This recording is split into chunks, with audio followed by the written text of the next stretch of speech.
Good morning to all ప్రియులారా. మీరు అనుదినము ఎనదిన కృపలో లేఖనాలు బాగా వింటూ అనేకులకు షేర్ చేస్తూ వస్తుంటున్నారు. చాలా సంతోషం. ఇంకెవరైనా చూడని వారు ఉంటే వారికి మీరు ఇక షేర్ చేసి పంపించండి, చూడమని చెప్పండి. అనేకులు ఈ వాక్యం విన్నట్లుగా మీ వంతు ప్రయత్నాన్ని మీరు చేయండి.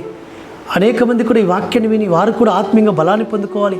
వాక్యం ద్వారా వారు కూడా ఆస్వాదింపబడాలని మనవంతు కర్తవ్యం, మనవంతు బాధ్యత మనం చేద్దాం. ఈ అనుదిన కృప రికార్డు వెనకాల ఎంతోమంది బిడ్డల ప్రయాసం ఉంది, ఎంతో శ్రమ ఉంది, ఎంతో క్రయం ఉంది. కాబట్టి వారి యొక్క శ్రమను, వారి యొక్క ప్రయాసాన్ని, వారి క్రయాన్ని, పరమతని గుర్తెరుగున్నట్లుగా మనం ప్రార్థన చేద్దాం. ప్రియుల అనుదిన కృపల లేఖన భాగంలో చూసుకుంటుంటే ద్వితీయోపదేశ కాండము 17వ అధ్యాయము 17వ వచనంలో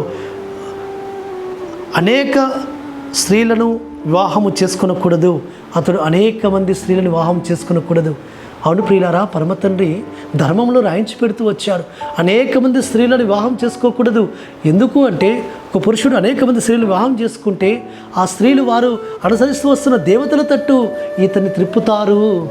అతన్ని ఆ యొక్క హృదయము ఆ విధంగా అన్య దేవతల తట్టు త్రిప్పబడుతుంది. ఆటోమేటిక్గా తన భార్య ఏ విధంగా ఎవరిని అనుసరిస్తున్నారో వారిని అనుసరించాల్సి వస్తుంది, భర్త కూడా. కాబట్టి ప్రియులారా, చాలా జాగ్రత్తగా ఉండాలి. పరమతండ్రి ధర్మంలో రాయించి పెట్టినప్పటికీ ఆ యొక్క సొలొమోను గారు అనేక మంది స్త్రీలు వివాహం చేసుకున్నాడు. పరమతండ్రి అనేకసార్లు హెచ్చరిస్తూ వచ్చాడు. అయినప్పటికీ సొలొమోను ఎలోహిం మాట వినక ఎలోహిం సన్నిధిలో నుంచి ఆ కృపకు దూరం అవుతూ వచ్చాడు.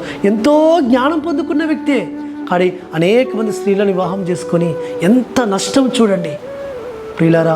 పరమతండ్రి సెలవిచ్చాడు, ఒక్క స్త్రీని మాత్రమే వివాహం చేసుకొని ఆమెకు నమ్మకముగా ఉండు, పరమతండ్రి మిమ్మల్ని తప్పుగా ఆశీర్వదిస్తాడు, దీవిస్తాడు. ప్రియులారా, పరమతండ్రి చెప్పిన ప్రతి ఆజ్ఞ వెనకాల ఒక ఆశీర్వాదం ఉంది, ఒక దీవెన ఉంది. ఆ దీవెన మనం సాధించుకోవాలి అంటే ఆ ఆజ్ఞకు మనం విధేయత చూపించాలి. నా కుమారుడు నా ఆజ్ఞకి ఎంత విధేయత చూపిస్తున్నాడని పరమతండ్రి చూస్తూ వస్తుంటుంటాడు. కాబట్టి బలులు అర్పించడం కంటే మాట వినటం శ్రేష్టము. కాబట్టి ఎవరైతే ఎలోహిముకు ఆజ్ఞకు విధేయులవుతారో, మాట వింటారో, మాటకు లోబడతారో, పరమతండ్రి వారిని తప్పక ఆశీర్వదిస్తాడు, దీవిస్తాడు, వారి సంతతిని వర్ధలింపజేస్తాడు, వారి యొక్క సంతతిని పరమతని ఉన్నత స్థానంలో నిలబెడతాడు. అట్టి విధంగా పరిశుద్ధాత్మ తండ్రి మనల్ని కూడా ఆయన ఆశీర్వదించి దీవించునుగాక. ప్రార్థన చేసుకుందాం.